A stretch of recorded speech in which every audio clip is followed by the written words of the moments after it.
Good morning to all of UP board students. मैं आपका अपना टीचर सतीश श्रीवास्तव आ गया हूँ एग्ज़ाम फैक्ट क्रिएटर को लेकर के। अगला टॉपिक आपका हाई स्कूल स्तर से 2 मार्क्स का। अगर अच्छी तरह से आप अध्ययन करेंगे तो 2 मार्क्स ये आपके कहीं नहीं जाएंगे। तो बिना किसी देर को किए हुए आते हैं तुरंत टॉपिक पर। स्टूडेंट्स, आज का टॉपिक है हमारा समास। समास वैसे तो कुल समास 5 होती हैं। कितनी होती हैं? 5 होती हैं, याद रखिएगा। कंपटीशन एग्जाम में भी पूछा जा सकता है, लेकिन हाई स्कूल के स्तर से आपको द्विगु और द्वंद्व समास का अध्ययन करना है।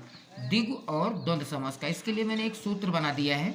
इस सूत्र को अगर आप याद रखेंगे तो निसंदेह समास वाला क्वेश्चन आपका नहीं छूटेगा।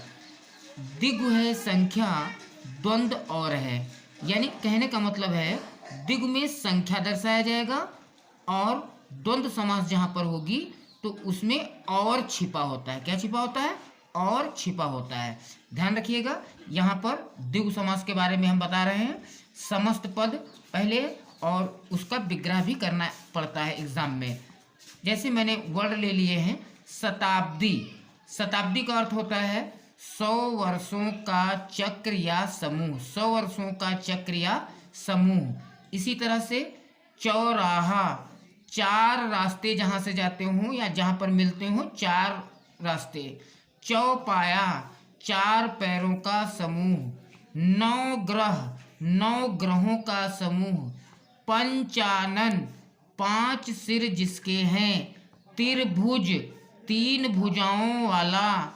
नवरात्रि, 9 रातें।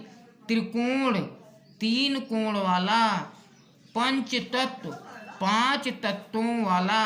अब यहाँ पर आपने देखा होगा कि सब में संख्या आ रही है। सत में 100, चौराहा में 4 आ रहा है, 4 आ रहा है, यहाँ 9 आ रहा है, यहाँ 5 आ रहा है, यहाँ 3 आ रहा है, यहाँ 9, यहाँ 3, यहाँ 5। जहाँ पे संख्या का पर्याय हो, यानी कि वहाँ पे कौन सी समास होगी? द्विगु समास। कौन सी समास होगी? द्विगु समास। ध्यान रखिएगा, संख्यावाचक जो भी वर्ड आएंगे एग्जाम में वो द्विगु समास होंगे। इसके बाद ऊंच नीच, द्वंद्व समास में हमने दिया है ऊंच नीच। अब आपको सूत्र फिर से देख लेना है। द्विगु है संख्या, द्वंद्व और है, ठीक है। तो ऊंच नीच में ये सब निशान और होता है, इसके ये निशान लगे होते हैं। ये भी ध्यान रख लेना। अगर ना समझ पाना तो जहाँ पर ये निशान लगे होंगे जिनको मैं घेर रहा हूँ यहाँ पर देख लेना। ये डैश का निशान, इसका मतलब और होता है। जैसे ऊंच नीच तो ऊंचा और नीचा, ठीक है। माँ बाप, माँ और बाप। घी शक्कर, घी और शक्कर। अपना पराया, अपना और पराया। राम लक्ष्मण, राम और लक्ष्मण। सीताराम, सीता और राम। राधा कृष्ण, राधा और कृष्ण। भाई बहन, भाई और बहन। गुण दोष, गुण और दोष। पिता पुत्र, पिता और पुत्र। उत्तर दक्षिण, उत्तर और दक्षिण। जलवायु, जल और वायु। लाभ हानि, लाभ और हानि। गुण दोष, गुण और दोष। गांव शहर, गांव और शहर। गंगा यमुना, गंगा और यमुना। ये आइजिल के निशान है, इसका मतलब और है। क्या है? और है। यानी जहां पर ये डैश मिल जाए आपको तो जान जाना कि ये कौन सी समास है? द्वंद्व समास है। कौन सी समास है? द्वंद्व। और द्विगु में क्या होता है? गिनती मिलेगी आपको। क्या मिलेगी?